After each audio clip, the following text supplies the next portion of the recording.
Hello and welcome to concept classes. आज के video में आप लर्न करोगे स्टोमेटल पोर के ओपनिंग एंड क्लोजिंग के मैकेनिज्म को। So let us begin.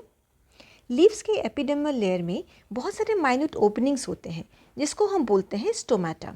Stomata plural form है और इसी का सिंगुलर फॉर्म होता है स्टोमा, राइट। तो स्क्रीन पे आप अभी जो देख रहे हो दैट इज़ अ स्टोमा। इसके सेंटर में जो ओपनिंग है उसको हम बोलते हैं स्टोमेटल पोर, और ये पोर सराउंडेड होते हैं विथ टू गार्ड सेल्स जो कि बीन या फिर किडनी शेप के होते हैं। इसको गार्ड सेल्स इसलिए बोलते हैं बिकॉज ये सेल्स जो स्टोमेटल पोर है उसकी ओपनिंग एंड क्लोजिंग को गार्ड करते हैं या फिर कंट्रोल करते हैं, राइट। तो गार्ड सेल्स सराउंडेड होते हैं with number of epidermal cells या फिर सब्सिडरी सेल्स। तो स्टोमाटा का दो फंक्शंस होते हैं। फर्स्ट फंक्शन है ट्रांसपिरेशन, जिसमें कि स्टोमेटल पोर्स के थ्रू वाटर एस्केप करता है टू द एटमॉस्फेयर।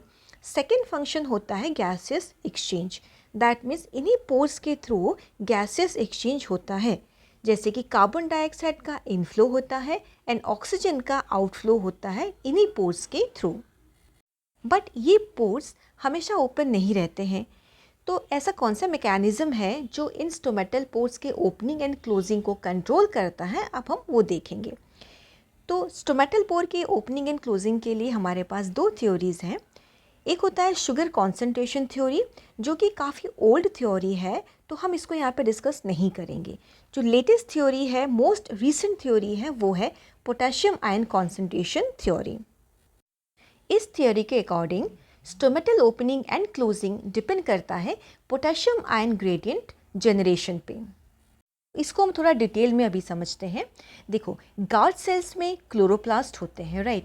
तो ड्यूरिंग डे टाइम क्या होता है, क्लोरोप्लास्ट में फोटोसिंथेसिस होती है और फोटोसिंथेसिस के प्रोसेस की वजह से एटीपी का प्रोडक्शन होता है।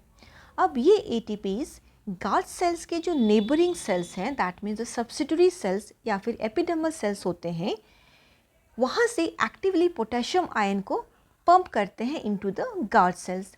इससे गार्ड सेल्स में जो पोटेशियम आयन का कॉन्सेंट्रेशन है वो इंक्रीज हो जाता है और गार्ड सेल्स हो जाते हैं हाइपरटोनिक। अब टोनिसिटी को मेंटेन करने के लिए यहाँ पे होगा एंडोऑस्मोसिस। एंडोऑस्मोसिस का मतलब होता है जो इनवर्ड मूवमेंट होता है जब वाटर का, या फिर वाटर का जब डिफ्यूजन होता है इनवर्ड्स, जो कि एक लेस सॉलिड कॉन्सेंट्रेशन से एक हाई सॉलिड कॉन्सेंट्रेशन के तरफ through a semi permeable membrane, तो उसको हम बोलते हैं एंडोऑस्मोसिस। क्योंकि गार्ड सेल्स में अभी पोटेशियम आयन का कॉन्सेंट्रेशन ज़्यादा हो गया है in comparison to the epidermal cells, इसलिए यहाँ पे एंडोऑस्मोसिस होगा और वाटर डिफ्यूज होगा from epidermal cells towards the guard cells. Water receive करने की वजह से अब गार्ड सेल्स टर्जिड होंगे एंड बल्ज करेंगे आउटसाइड, जिससे कि स्टोमेटल पोर्स ओपन हो जाएंगे। तरीके से डे टाइम में ड्यूरिंग फोटोसिंथेसिस क्या हुआ, स्टोमेटल पोर्स ओपन हो गए। बट नाइट में इसका ऑपोजिट होगा, क्योंकि नाइट में फोटोसिंथेसिस नहीं होता है और एटीपी का प्रोडक्शन भी नहीं होगा।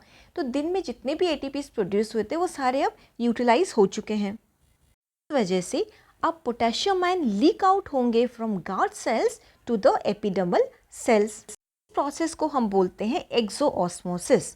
तो एक्सोऑस्मोसिस की वजह से, क्योंकि वाटर अब गार्ड सेल से रिमूव हो रहा है, तो गार्ड सेल्स क्या हो जाते हैं, फ्लैसिड हो जाते हैं, वो थोड़े लूज हो जाते हैं, जिसकी वजह से क्या होता है, स्टोमेटल पोर क्लोज हो जाता है।